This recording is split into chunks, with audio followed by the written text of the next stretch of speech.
How's it, my Orchids and Fynbos friends? Dave here with another CareCollab video. Today we'll be looking at the beautiful Dendrobium usitae, so stay tuned if you would like to know more about this unique orchid. This orchid is native to the Philippines and is actually a primary hybrid, a naturally occurring hybrid of Dendrobium bullenianum and Dendrobium goldschmidtianum. This specific clone that I have is called the Dendrobium usitae red coral. It's actually an awarded clone, but this one has been crossed by itself. If you actually look at pictures online of this orchid, you will see that it is a beautiful coral red color, but as you can see in the image over here, we obviously have a much lighter color.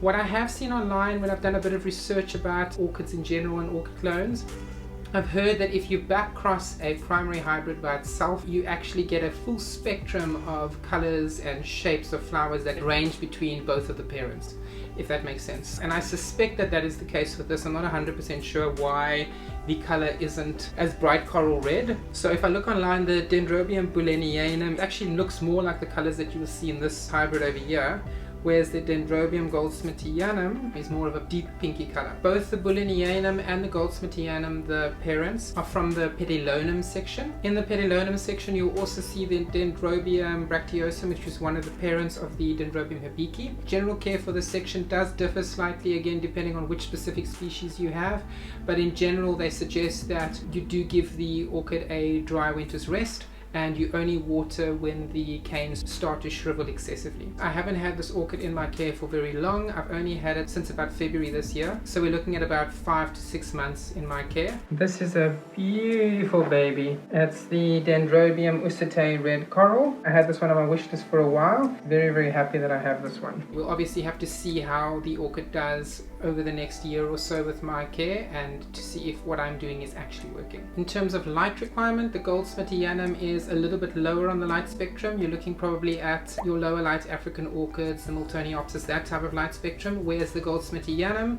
is more on the higher Cattleya light spectrum. So for this orchid, you are probably looking at something between medium to bright Cattleya light. For me, I keep this orchid in the warm grow room, which receives direct sunlight through a net curtaining. So in general, when it comes to watering, when I received it, obviously we were in autumn, I was watering it regularly. I did start to slow the water down in winter, but when I started seeing the flower buds appearing, I started to increase the water again, and I also actually started adding fertilizer. You can also see that there is some shriveling of the leaves on the top here. So that was because when we were moving into the end of autumn, I started slowing down on the water. They do state that if the leaves shrivel a bit, it is okay. It's expected on these types, especially as you are moving into the more dormant period. So I'm not too stressed out about that. Fertilizer for me is always weekly. I try to keep a standard. In some cases, I might change that in future if I feel certain orchids need a higher level of fertilizing. Potting mix for me, my standard coconut chunks and perlite. I don't think I have any, no, I haven't even added any sphagnum moss to this potting mix, so it's just perlite and cocoa chunks. And you can obviously see that the roots are already coming out the pot, so this orchid is loving the mix. One thing to note about these orchids is some of the older canes do develop a very browny color. If you pull back the white sheath, you can actually start seeing that the pseudobulbs are very brown, but they are not soft and mushy, so very much plump, and they haven't been cannibalized by the orchid either at this point.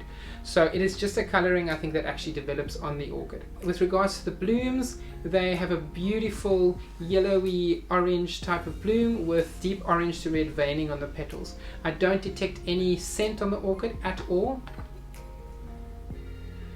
Yeah, no scent at all. This has been sitting in my warm grow room, so if it needed sun to produce a scent, it would have done so. I don't detect any scent on this orchid whatsoever. Please don't forget to check out Lynn Smith's channel. She'll be joining me on this CareCollab video. I think she has 2 types of Dendrobium usitae, which she'll be showing you guys from what I remember. So please check her channel out. I'm definitely going to be heading on over there to get some more tips on how I should care for my orchid. Thanks for watching, guys, and I can't wait to see you back here next week. I did do an orchid haul, which I said I wasn't going to do, but I did. So yeah, look out for that. That'll be coming out within the next week or so. Keep well, stay safe. Bye.